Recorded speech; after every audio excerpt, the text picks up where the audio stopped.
جو شخصیت تشریف فرما ہے وہ دارالعلوم دیوبند سے تشریف لائے ہیں۔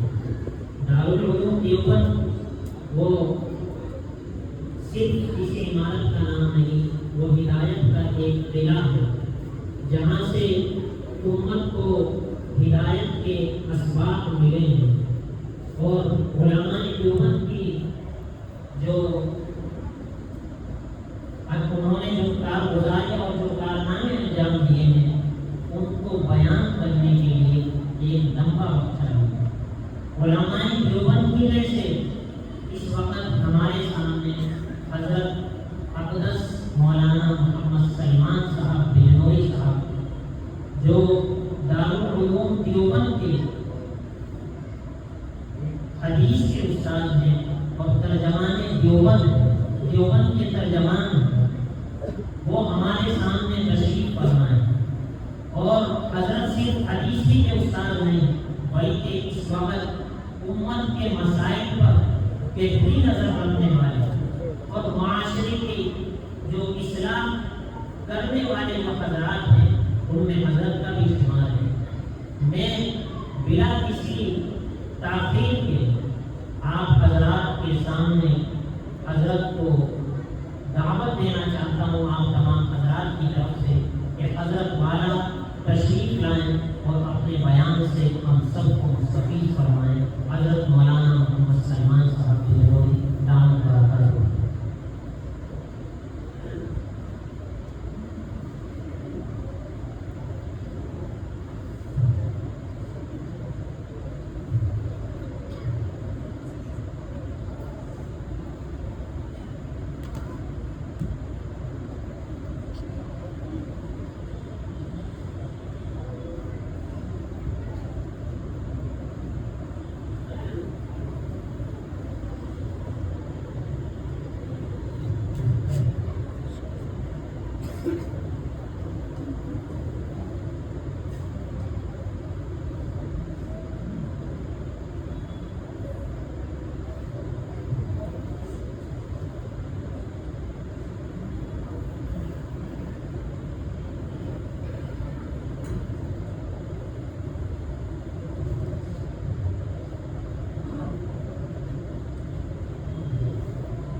اللهم صل على سيدنا محمد وآله وأصحابه وبارك وسلم۔